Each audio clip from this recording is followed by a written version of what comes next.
নমস্কার বন্ধুরা, আরও একটা লার্নিং ভিডিওতে আপনাদেরকে স্বাগত জানাই। মার্কেট ওপেন হয়ে গেছে, বেশ অনেকক্ষণ হয়ে গেছে। আমি এখন থেকে রেডি হয়ে যাচ্ছি। অলরেডি 9:33 বাজে। মার্কেটে ট্রেড করবার জন্য আমি রেডি হয়ে গেছি। সাপোজ রেজিস্ট্যান্সগুলো আমি টেনে নিই, তাহলে সঠিক জায়গায়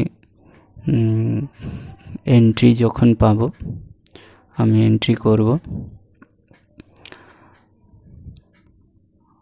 আর এই ব্যাংক সেক্টরগুলো আমি সেট আপ করে নিচ্ছি। SBI আর রইল কোটাক আর ইন্দুসিন। ওকে, এবার শুধু অপেক্ষার পালা। বাইরে থেকে কিছু আওয়াজ আসছে, কিছু করার নেই, একটু অ্যাডজাস্ট করে নেবেন। আমি প্ল্যান করে রেখেছি 39,748 থেকে এখান থেকে রেজিস্ট্যান্স নিয়ে যদি মার্কেট নিচে আসে তাহলে পুট সাইডে নেওয়া যেতে পারে। মার্কেট যেহেতু বেশ কিছুদিন থেকে সেলিং পজিশনেই রয়েছে, তো এখন সকাল সকাল মার্কেট আপসাইডে গেলেও অ্যাকচুয়ালি সেলিং সাইডেই যাবে। যাই হোক, আমি 39,700 সিই আর পিই দুটোকেই আমি অ্যাড করে নিলাম। আমরা নিউট্রাল থাকবো, যেদিকে যেতে চাই মার্কেট সেই দিকে ট্রেড করব। তবে সব থেকে বেশি আমরা প্রায়োরিটি দেব সেলিং সাইডে, যেহেতু মার্কেট বেশ কয়েকদিন থেকে সেলিং সাইডেই যাচ্ছে, বিয়ারিশ রয়েছে মার্কেট।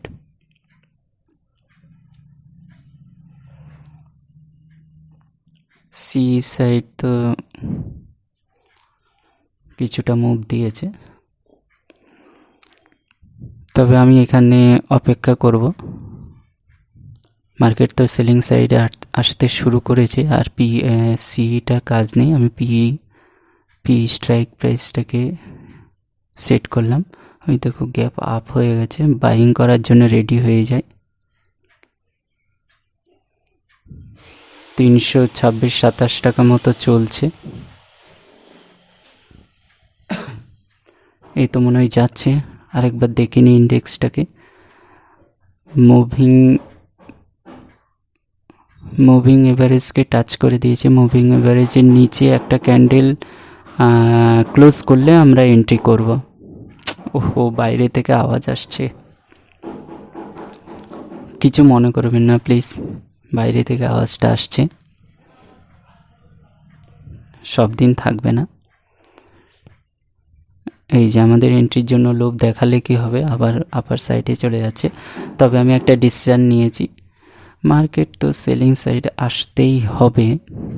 তবে সেফটির জন্য এই মুভিং এভারেজের নিচে একটা যদি ক্লোজ করে দেয় ক্যান্ডেল, আমি 1 মিনিট টাইম ফ্রেমে ফলো করছি।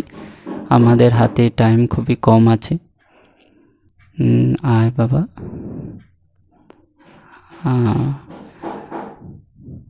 এদিকে আমাদের অপশানের দামটাও দেখো 40 টাকা ছুঁয়ে চলে এসছে। আর 42 টাকা হাই মেরেছে।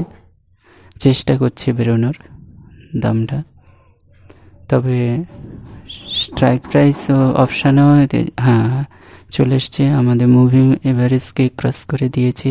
এখানে ক্যান্ডেলটা ক্লোজ করলেই আমি ট্রেড এন্ট্রি করব। আর অনেকটা নিচে নেমে যাচ্ছে। ও 61 টাকা হাই মেরে চলে এসেছে, বেরোচ্ছে। ওকে, আমাদের 349 টাকায় বাই করেছি, 337 টাকায় চলে এসছে। বাই করার সঙ্গে সঙ্গে কিছুটা লস দেখাচ্ছে, দেখো 200 টাকা মতো লস দেখাচ্ছে। এটা স্বাভাবিক হয়। এই দেখো মুভিং এভারেজকে টাচ করে আবার নিচের দিকে যাবে। ট্রেডে এন্ট্রি করলে একটু হার্টবিট তো বাড়বেই। যাই হোক, এখনও পর্যন্ত মার্কেট আমাদের দিকেই চলছে, অসুবিধা নেই। কি হয়, এতক্ষণ আমরা প্রফিটে চলে এসেছি, অসুবিধা নেই। হ্যাঁ, যেটা যেটা ঠিক করেছিলাম, হ্যাঁ আসছে। সেলিং দিচ্ছে, সেলিং সাইড দিচ্ছে। মার্কেটের কন্ডিশন যা দেখা যাচ্ছে যে সকাল সকাল এতে বেশি একটা মুভ করবে না, অতএব আমরা প্রায় 1000 টাকার কাছাকাছি, আমাদের টার্গেট 500-600 টাকা, 500-600 টাকার বেশি প্রফিট দেখলে আমরা রেডি হয়ে যাব। 600 টাকার উপরে প্রফিট গেলে অপেক্ষা করব। হ্যাঁ ঠিক আছে, ওকে। আমাদের 85 টাকা 90 পয়সা সেল হয়ে গেছে, অসুবিধা নেই। আশা করি 800-900, হ্যাঁ 921 টাকা হয়ে গেছে। আজকে সকালে এইটুকুই, আর দুপুরে দেখা যাবে। 921 টাকা প্রফিট হয়ে গেছে আমাদের 500-600 টাকার জায়গায়। আচ্ছা বন্ধুরা, এটা বিকেলে আমি দুপুর রেকর্ড করছি, দুপুরে আমি আরও দুটো ট্রেড করেছিলাম। প্রফিটের সঙ্গে আরও কিছু প্রফিট অ্যাড হয়েছে, এগুলো তো রেকর্ড করা হয়নি, এখন দেখাচ্ছি আমি। এখন আজকে মার্কেট ক্লোজ করেছে 39,481-তে, অনেকটা ডাউন এসে 921 টাকা এটা সকালের প্রফিট ছিল। আর দুপুরে 403 টাকা আরও এক্সট্রা প্রফিট হয়েছে। আর এই অপশানটায় 39,508 টাকা 75 পয়সা। অ্যাকচুয়ালি ওটা আমি নেওয়ার পরে যখন একটু দেখছি যে লস দেখাচ্ছে, তাই আমি বেরিয়ে গেছি। আমি আমার প্রফিটের টাকা থেকে দিতে প্রস্তুত নই। তো যাই হোক, আজ পর্যন্ত তাহলে এইটুকুই। ভিডিওটা ভালো লাগলে অবশ্যই একটা লাইক করবেন। এই সম্পর্কিত আরও ভিডিও পেতে গেলে অবশ্যই চ্যানেলটিকে সাবস্ক্রাইব করবেন। Thank you.